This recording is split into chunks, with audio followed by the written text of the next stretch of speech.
સુરતમાં વકીલોની સામાન્ય સભામાં હોબાળો થયો છે। એજન્ડા મંજૂર થયા વગર જ સભા બરખાસ્ત કરી છે। 2 વર્ષથી વકીલો સામાન્ય સભાની રાહ જોતા હતા।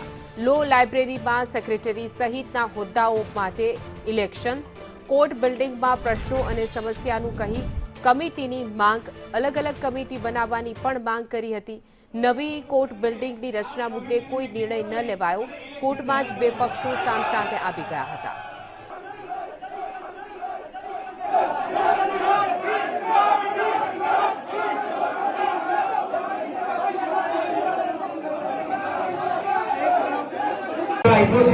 વધુ વિગતો સાથે અમારા સંવાદદાતા મનીષ પરમાર જોડાઈ ગયા છે। જી મનીષ, જોઈ શકાય કોર્ટ પરિસરમાં હોબાળો થયો છે, સમગ્ર શું છે વિવાદ?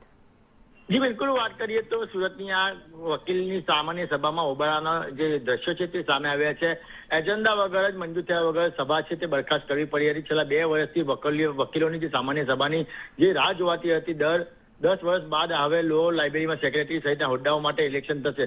કોર્ટ બિલ્ડિંગમાં વિવિધ પ્રશ્નોને અને સમસ્યાને હોવાનું કહીને મહિલાઓની અલગ કમિટી બનાવવાની પણ માંગ કરી હતી। ચૂંટાયેલી બોડીનો 2 વર્ષના સમય મર્યાદા તેમજ નવી કોર્ટ બિલ્ડિંગની કમિટીની રચના બાબતે કોઈ નિર્ણય ન લેવાયો હતો।